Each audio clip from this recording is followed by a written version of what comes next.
Hello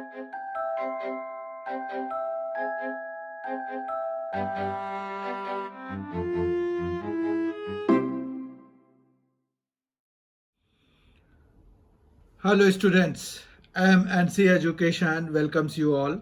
MNC Education में आप सबों का बहुत बहुत स्वागत.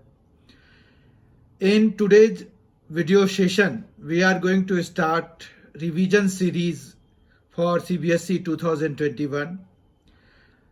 आज से हम रिवीजन क्लासेस शुरू कर रहे हैं CBSE 2021 के लिए. जैसा कि आपको पता होगा कि 1 जून को मैथ्स का पेपर होना है, तो आज से हम जो है एक रिवीजन सीरीज जो है शुरू कर रहे हैं CBSE 2021 के लिए. 1 जून 2021 को जो एग्ज़ाम होना है उसके लिए. तो इस रिवीजन सीरीज में हम बेसिकली देखेंगे इम्पॉर्टेंट क्वेश्चंस को, जो कि CBSE बोर्ड 2021 के लिए बहुत ही इम्पॉर्टेंट क्वेश्चंस होंगे. आज हमने जो है जो चैप्टर पिक किया है वो रिलेशंस एंड फंक्शंस का है. पहले तो हम चैप्टर वाइज रिवाइज करेंगे, फिर हम असॉर्टेड क्वेश्चंस मतलब मिले हुए चैप्टर्स से क्वेश्चंस लेकर के जो इम्पोर्टेंट होगा उनके क्वेश्चंस हम देखेंगे.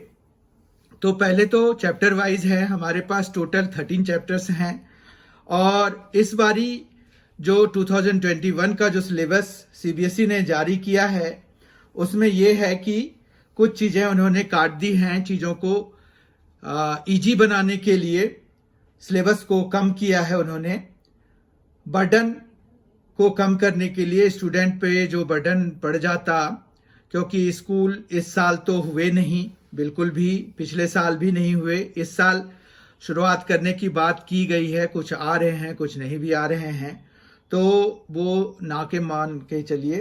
तो इस तरह से स्टूडेंट के ऊपर बर्डन ना पड़े इसके लिए उन्होंने सिलेबस को रिड्यूस किया है. तो हम जो है रिड्यूस्ड सिलेबस के हिसाब से जो इम्पोर्टेंट क्वेश्चंस हमारे पास बनेंगे उनको हम इस सीरीज में डिस्कस करेंगे. इसके लिए ये है कि आपको वीक में एटलीस्ट 2 वीडियोस तो जरूर ही अवेलेबल कराए जाएंगे, जो कि चैप्टर वाइज होंगे पहले तो, उसके बाद फिर असॉर्टेड हो जाएंगे. और ये सीरीज जो है हमारा 15 अप्रैल तक चलेगा, क्योंकि 15 अप्रैल के बाद फिर बच्चे फर्स्ट पेपर की तैयारी में लग जाएंगे और फिर मैथ्स के पहले जो छुट्टियां होंगी उसके दौरान फिर हमारा वीडियो सेशन आना शुरू होगा. तो अभी के लिए तो ये है फ्यूचर प्लानिंग. तो हम पहले ये देखते हैं कि हमें इसमें क्या क्या करना है और क्या क्या नहीं करना है.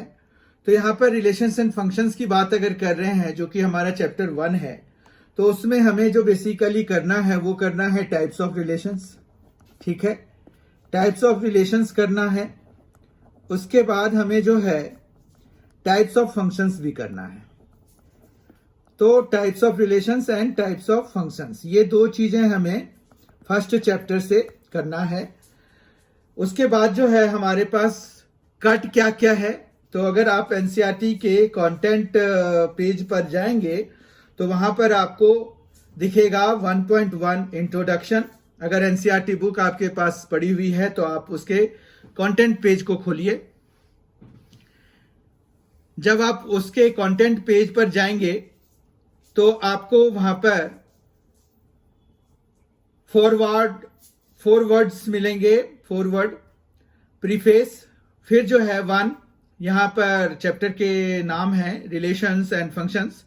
उसमें 1.1 जो है वो है इंट्रोडक्शन, 1.2 है टाइप्स ऑफ रिलेशंस. तो इंट्रोडक्शन तो मतलब ये बताते हैं हमें कि एक्चुअली हम जो करने जा रहे हैं वो क्या क्या करने जाएंगे.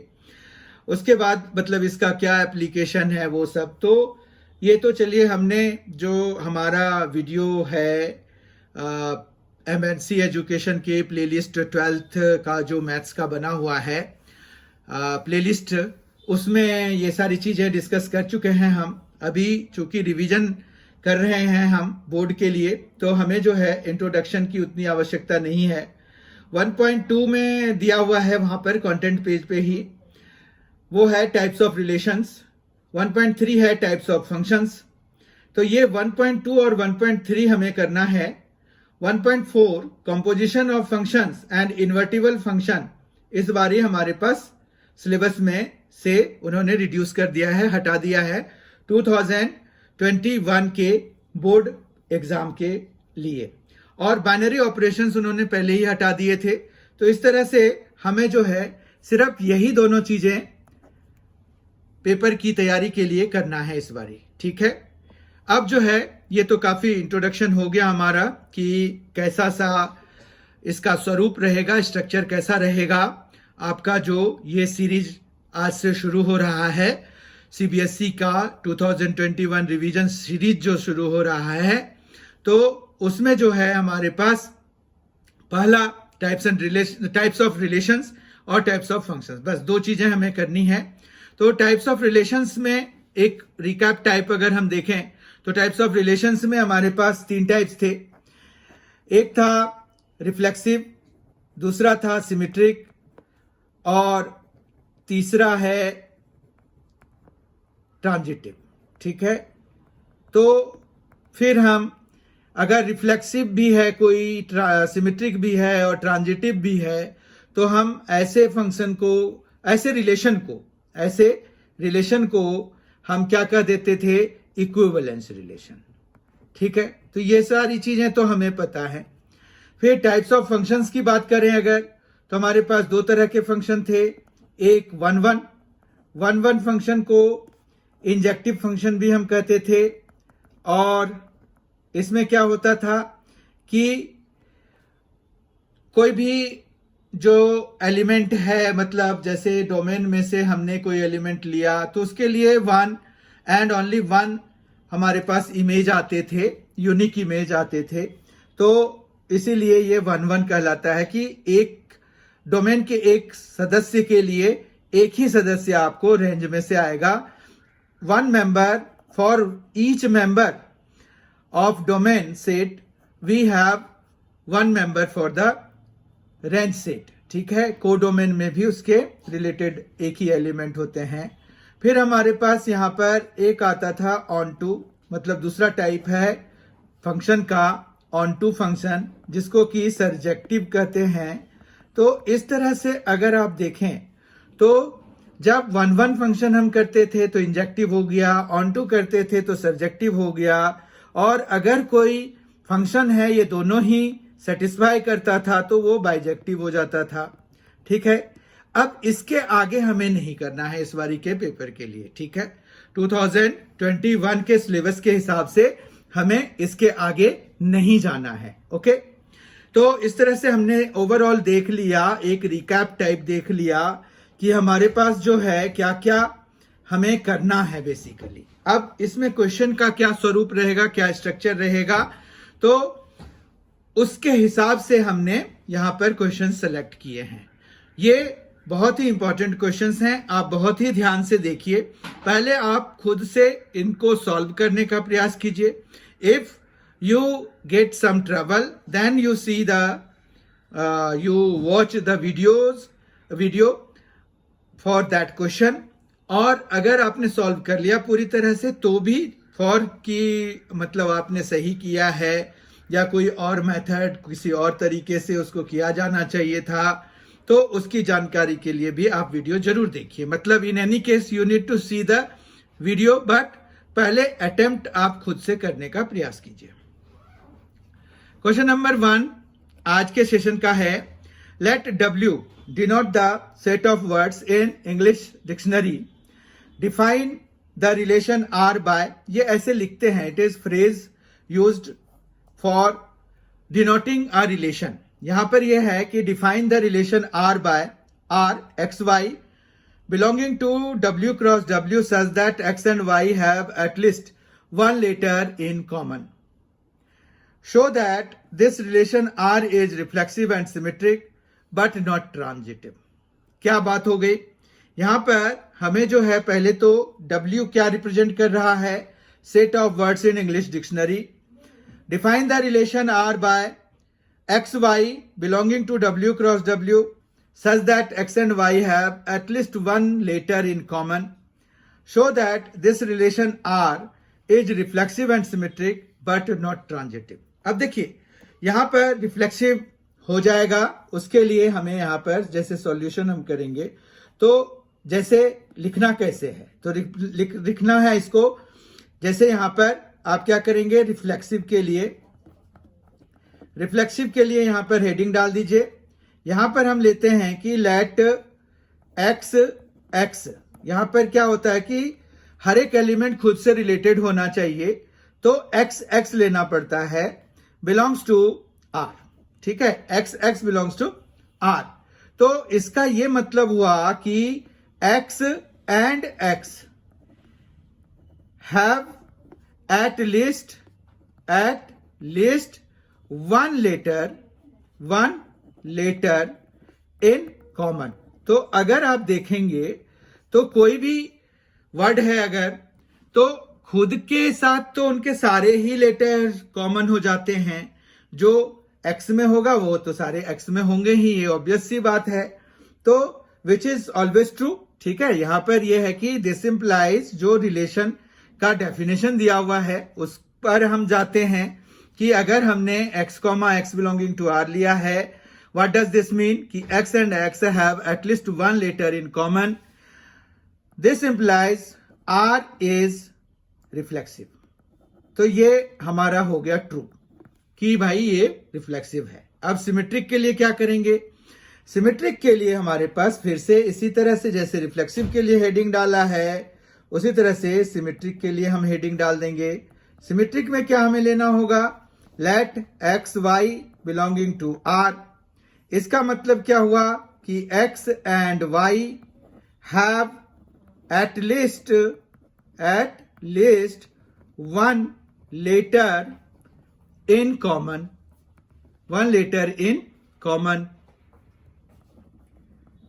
तो इसका तो यह भी मतलब हुआ कि y एंड x, क्योंकि अगर x और y में है तो y एंड x कर लीजिए, कोई दिक्कत नहीं है। Have at least one letter in common. ठीक है, ये हो गया। इसका मतलब क्या हुआ, इसका मतलब ये हो गया कि y कॉमा x जो है वो r में बिलोंग कर रहा है। ठीक है, तो सिमेट्रिक भी हो गया। अब जो है ट्रांजिटिव पे हम आते हैं, और क्वेश्चन के हिसाब से हमें ये दोनों तो दिखाने ही थे, तो हम पहले लिख देते हैं कि देयरफॉर r इज सिमेट्रिक। ठीक है, r इज सिमेट्रिक, ये लिख दिया हमने, कोई दिक्कत नहीं है। फिर जो है r इज ट्रांजिटिव, यहां पर हमें जो दिखाना है वो है बट नॉट ट्रांजिटिव। आप क्वेश्चन को फिर से देखिए, यहां पर क्या दिखाना है कि show that the relation R is reflexive and symmetric but not transitive. Transitive नहीं है ये दिखाना है। ठीक है, तो हम ट्रांजिटिव नहीं है वो दिखाने का प्रयास करेंगे। तो यहां पर ट्रांजिटिव के लिए जैसे बाकियों के लिए आपने हेडिंग दिया था उसी तरह से ट्रांजिटिव के लिए भी हेडिंग डाल दीजिए, कोई प्रॉब्लम नहीं है। तो यहां पर let x y belonging to R, and दूसरा भी ले लेते हैं। ठीक है, let x y belonging to R and y z belonging to R. ठीक है, कोई प्रॉब्लम नहीं है। इसका मतलब ये हो गया कि x and y have at least one letter in common, कोई दिक्कत नहीं है। एंड दूसरे से क्या हुआ, वाई जेड से भी, y and z have at least one letter common.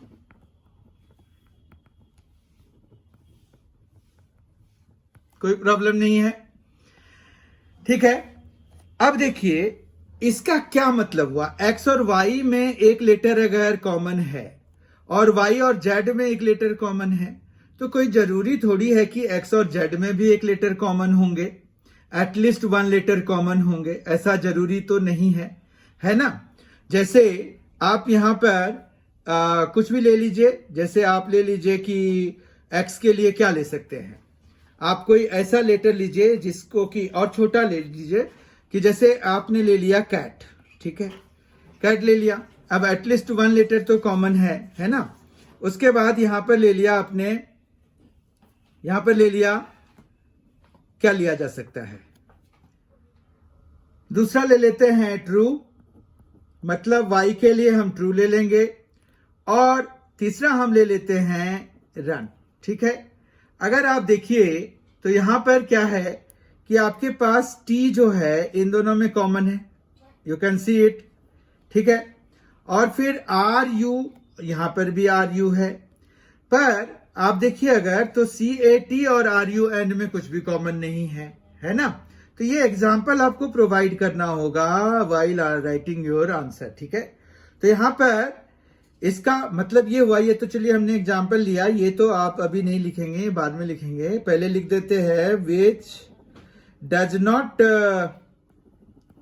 Imply that X and Z have at least one letter in common। ठीक है, 1 letter in common, ये जरूरी नहीं है। अब आप भले लिख सकते हैं कि as if X is cat, Y is true and Z is run, then we will see how can we represent this। तो यहां पर यह है कि अगर हम देखें तो which does not imply that X and Z have at least 1 letter in common, तो इसका ये हो गया कि हमारे पास यहां पर जो है as if X is CAT cat ले लेते हैं, Y is true and Z is run, then X and Y have T as common, है ना, T as common letter, Y and Z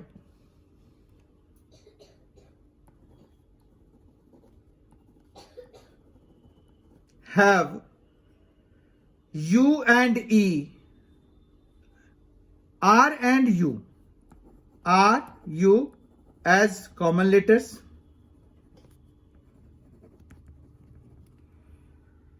but there is no letter in common between X and Z। ठीक है, तो इस तरह से हम फिर लिख सकते हैं कि hence R is not transitive, transitive नहीं हो पाएगा ये फिर। ठीक है, तो हमने शो कर दिया कि this relation R is reflexive and symmetric but not transitive. तो बस यही हमें प्रूव करना था एंड आपको इसी तरह से सॉल्यूशन लिखने हैं। ठीक है, आई होप कि आपको ये समझ में आ गया होगा अच्छी तरह से कि यहां पर जो है कैसे हम सॉल्यूशंस को रिप्रेजेंट करते हैं। आइए अब नेक्स्ट क्वेश्चन देखते हैं। आज का क्वेश्चन नंबर 2 है, show that the relation R in the set of all positive real numbers defined by R is equal to AB as less than equal to B cube is neither symmetric nor transitive. ठीक है, तो इसका हम solution कैसे निकालेंगे। हमें एक relation define है, वो कहां पर डिफाइन है, ऑल पॉजिटिव रियल नंबर्स पे डिफाइंड है। तो हमें जो है यहां पर जैसे बाय ये जो डेफिनेशन है R है AB such that A is less than equal to B cube is neither symmetric nor transitive, मतलब हमें ना तो सिमेट्रिक दिखाना है ना तो ट्रांजिटिव दिखाना है। तो हम यहां पर सीधा सीधा लिखेंगे R is not symmetric as, यहां पर लेंगे फॉर ए हम ले लेते हैं, मान रखिए कि एक एग्जाम्पल लेना पड़ेगा, काउंटर एग्जाम्पल जिसको कहते हैं, क्योंकि हम किसी चीज को डिस्प्रूव करने के लिए जब एग्जाम्पल लेते हैं तो वो एग्जाम्पल जो है काउंटर एग्जाम्पल कहलाता है। ए हमने 2 ले लिया, बी हमने 9 ले लिया, तो यहां पर जो है, अब देखिए दोनों ही पॉजिटिव रियल नंबर्स हैं, लेकिन यहां पर क्या है कि अगर हम देखें तो 2 जो है वो 9 का क्यूब, ठीक है, तो यहां पर जो है implies A is less than equal to b cube as 2 is less than equal to 9 cube. अब 9 क्यूब कितना होता है, 729 के बराबर होता है, तो ये तो ट्रू है, ठीक है बात। बट यहां पर जो है बी जो है इज नॉट लेस देन और इक्वल टू, लेस देन और equal to a cube as, यहां पर क्या होगा कि 9 जो है इज नॉट लेस देन और इक्वल टू ए क्यूब है 2 क्यूब इक्वल टू 8, ठीक है। 8 से 9 तो छोटा नहीं होता है, तो 9 इज नॉट लेस देन और इक्वल टू 2 क्यूब यानी कि 8। समझ में आई बात। तो therefore a comma b belonging to R does not imply b comma a belonging to r. So r is not symmetric. r जो है वो सिमेट्रिक नहीं है, ये पता चल गया। अब हम आ जाते हैं ट्रांजिटिव के लिए। ट्रांजिटिव में भी हमें इसी तरह का, जैसे अभी हमने एग्जाम्पल लिए थे वो ए बी, तो वहां पर ट्रांजिटिव में हमें 3 लेंगे, 3 लेना पड़ेगा हमें। तो यहां पर हम शुरुआत करते हैं, R is not transitive as for A is equal to, अब यहां पर हम एग्जाम्पल चेंज कर सकते हैं, तो A 30 ले लेते हैं, B हम ले लेते हैं 4, C ले लेते हैं 2। तो यहां पर अगर हम देखें तो as for A is equal to 30, B is equal to 4 and C is equal to 2, we have what? We have 30 less than equal to 4 cube. 4 cube कितना हो जाएगा, 64, ये सही है। फिर यहां पर 4 is less than equal to 2 cube यानी कि 8, 4 जो है 8 से कम होता है। बट यहां पर 30 जो है इज नॉट लेस देन और equal to, is not less than और इक्वल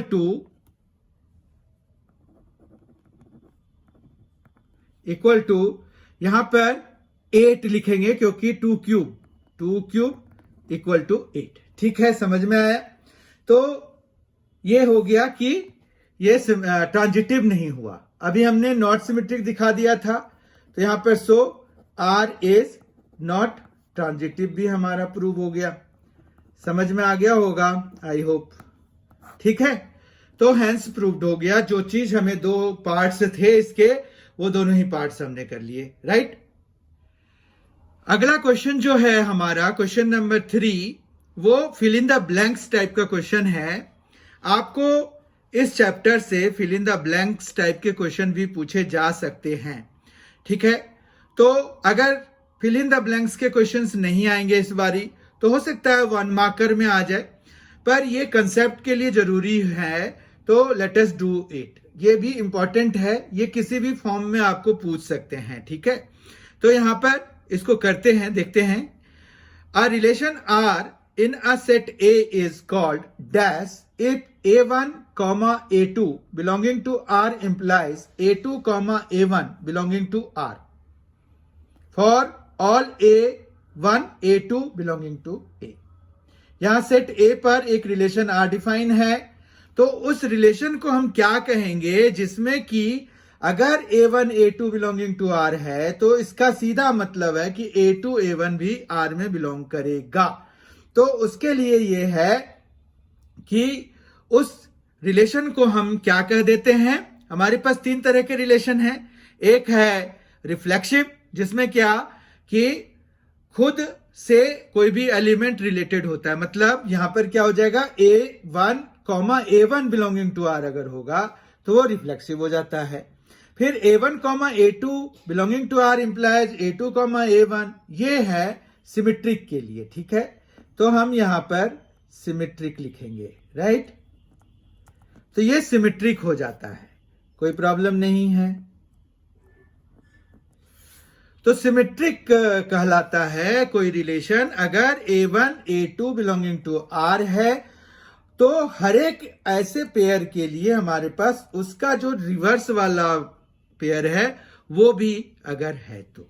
ठीक है, क्वेश्चन नंबर 4 पर आ रहे हैं। अब क्वेश्चन नंबर 4 है कि लेट A एक सेट है 1 3 5, then the number of equivalence relation in A containing 1 3 is. अब ये MCQ है, मल्टीपल चॉइस क्वेश्चंस दिए हुए हैं। अभी हमने देखा कि वो फिलर क्वेश्चंस थे, fill in the blanks type question थे। तो आपको यहां पर हर एक के लिए तैयार रहना पड़ेगा। तो यहां पर A है 1 3 5, then the number of equivalence relation in set A containing 1 3 is. अब देखिए ये जो इक्विवेलेंस रिलेशन है ना, उसमें क्या है कि ये तो होगा ही, इसके जो डबलेट्स हैं मतलब 1 1 3 3 और 5 5 तो होंगे ही होंगे। ठीक है, उसके बाद हमें जो है 1 3 तो ऐड करना ही है। 1 3 अगर हम ऐड कर रहे हैं, क्योंकि हमें रखना है कंटेनिंग 1 3 है ना, तो एक रिलेशन तो इस तरह से बन जाएगा R1, ये कर्ली ब्रैकेट डाल लीजिए, 1 1 3 3 5 5, फिर 1 3 है अगर, तो हमारे पास 3 1 भी होना चाहिए, क्योंकि नहीं तो सिमेट्रिक नहीं हो पाएगा। और फिर अब ये ठीक है, बस अगर इतना भी हम अगर डाल देते हैं, 1 3 तक तो हमें डालना ही था, हमने सिर्फ यहां पर 3 1 डाला। ठीक है बात, तो ये एक इक्विवेलेंस रिलेशन हो गया। कैसे हो गया, 1 3 है 3 1 है तो 1 1 हो गया, और फिर 3 1 है 1 3 है तो 3 3 हो गया। तो ये 1 1 भी है और 3 3 भी है, तो हमारे पास ये ट्रांजिटिव भी हो गया। और हमने सिमेट्रिक के लिए 1 3 हमारे पास एलिमेंट था, तो हमने 3 1 भी ऐड किया था। ठीक है, एक दूसरा रिलेशन हम देखते हैं R2। R2 में भी हमारे पास ये तीनों तो होंगे ही, ठीक बात। तो 1 1 होगा, 3 3 होगा और 5 5 होगा। ठीक है, तो अब जो है यहां पर ये 1 3 है 3 1, ये भी होंगे ही, ये दोनों भी 3 1 भी लिखना पड़ेगा। अब हम एक और अपने आप को एक्सपेंड करें अगर, तो 1 3 है, अब कोई और एक एलिमेंट हम इसमें ऐड कर देते हैं। मान रखिए कि हमने 1 5 ऐड कर दिया। ठीक है, तो 1 5 जैसे ही ऐड करेंगे तो हमें 5 1 भी ऐड करना पड़ेगा, कोई प्रॉब्लम नहीं है। तो अगर देखिए, तो अब क्या हुआ कि 1 3, फिर हमारे पास यहां पर अगर देखिए, ये दूसरा वाला लीजिए, 3 1 लीजिए, 3 1 है तो 1 5 है, तो 3 5 होना चाहिए, तभी ट्रांजिटिव हो पाएगा अगर आप इन दोनों को कंसीडर कीजिए। तो यहां पर देखिए 3 1 है 1 5 है 3 5 नहीं है, तो नहीं हो पाएगा। यानी कि हमें इसको इक्विवेलेंट बनाने के लिए, इक्विवेलेंस रिलेशन बनाने के लिए हमें जो है 3 5 भी अपने आप से लिखना पड़ेगा। अब 3 5 लिखा तो ये फिर आपका सिमेट्रिक नहीं हो पाएगा। सिमेट्रिक नहीं हो पाएगा तो इसको सिमेट्रिक बनाने के लिए हमें 5 3 भी ऐड करना पड़ेगा। अब नतीजा ये हुआ कि ये सारे ही एलिमेंट्स आ गए आपके। ठीक है, तो अगर ये सारे एलिमेंट्स आ गए हैं, क्योंकि 1 3 3 1 1 5 5 1 3 5 और 5 3 ये सारे ही आ गए, तो अब तो कोई बचा ही नहीं जिसको कि हम ऐड या सब्ट्रैक्ट कर पाए। तो इसका मतलब ये हो गया कि हमारे पास कितने हैं, 2 हैं, जो कि ये 1 3 को कंटेन करने वाला हो और हमें इक्विवेलेंस रिलेशन भी हो। तो हमारे पास जो करेक्ट ऑप्शन है इसका बी है, 2 है। मतलब there are 2 such equivalence relation containing 1 3 on the set A which has 3 elements 1 3 and 5, right? Question number 5 देख लेते हैं। Check whether the relation R in the set n of natural numbers given by AB, A is divisor of B, is reflexive, symmetric और transitive also determine whether R is an equivalence relation. ये तो बाद की चीज होती है, क्योंकि इसके लिए ये तीनों होना जरूरी है। ठीक है, तो वो तो हम डिस्कस कर लेंगे कि वो जो है इक्विवेलेंस रिलेशन है या नहीं है। पहले तो हमें ये देखना होगा कि ये रिफ्लेक्सिव, सिमेट्रिक और ट्रांजिटिव है कि नहीं है। ठीक है, तो यहां पर ए बी है, a is divisor of B है। तो इसके सॉल्यूशन के लिए आप सबसे पहले वही अप्रोच तो आपको वही रखना पड़ेगा कि रिफ्लेक्सिव के लिए आप हेडिंग डालिए और फिर यहां पर लिखिए कि लेट ए जो है वो आर में बिलोंग कर रहा है। इसका मतलब है कि ए इज डिवाइजर ऑफ ए। अब ये देखिए कि क्या ए इज डिवाइजर ऑफ ए जो है वो हमेशा सही है कि नहीं है। तो ये ट्रू है, क्योंकि कोई भी नंबर खुद से तो हमेशा ही डिविजिबल होगा। तो विच इज ऑलवेज ट्रू हम ऐसे लिख सकते हैं, यहां पर कॉमा डाल दीजिए और फिर लिखिए कि which is always true, no problem with it. ठीक है, फिर यहां पर कीजिए देयरफॉर, ये रिफ्लेक्सिव हो गया ना, तो आर इज रिफ्लेक्सिव। समझ में आ गया। फिर हम यहां पर करेंगे कि लेट ए बी जो है वो बिलोंग्स टू आर है। इसका मतलब ये हो गया कि ए इज डिवाइजर ऑफ बी ना, तो यहां से भी यही निकलेगा, क्योंकि ए बी ही पेयर माना हुआ है, हमने सीधा माना हुआ है। तो ए इज डिवाइजर ऑफ बी। ठीक है, अब देखिए यहां पर क्या है कि हमें कोई जरूरी है कि अगर ए जो है डिवाइजर ऑफ बी है तो बी जो है ए का डिवाइजर हो, जरूरी नहीं है। तो इसका मतलब ये हो गया कि विच डज नॉट